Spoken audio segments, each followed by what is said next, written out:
انت اتجننت يا افندي؟ عايزني اصور بكره؟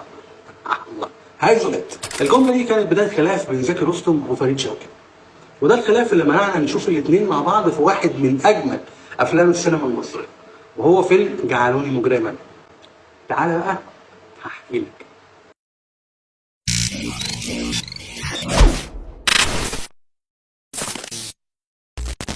القصه دي يا سيدي حكاها فريد شوقي في لقاء تلفزيوني، واللي بدات قبل تصوير الفيلم ب6 شهور، لما طلب فريد شوقي من المنتج رمسيس نجيب انه يتفق مع الفنان زكي رستم عشان يقوم بدور العم، وده الدور اللي قام بيه بعد كده الفنان سراج منير.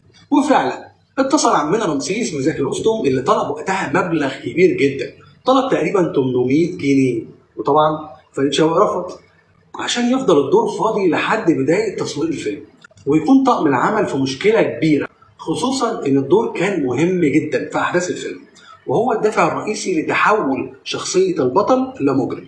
بمرور الوقت تراجع فريد شوقي ووافق على طلبات زكي رستم، وفعلا اتصل الإنتاج بوحش الشاشة عشان يبلغوا إن زكي بيه موجود في المكتب وفي انتظاره عشان يمضي العقد.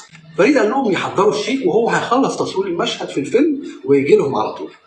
وعشان الوقت ضيق راح فريد شوقي وهو لابس وعامل مكياج الشخصيه وقابل زكي رستم اللي مضى العقد واستلم الشيك. لكن لاحظ ان فريد شوقي شكله جاي من تصوير، فساله قال له انت عامل مكياج يا فريد افندي؟ كده غلط، ما ينفعش تشتغل فيلمين مع بعض، مش هتعرف تركز.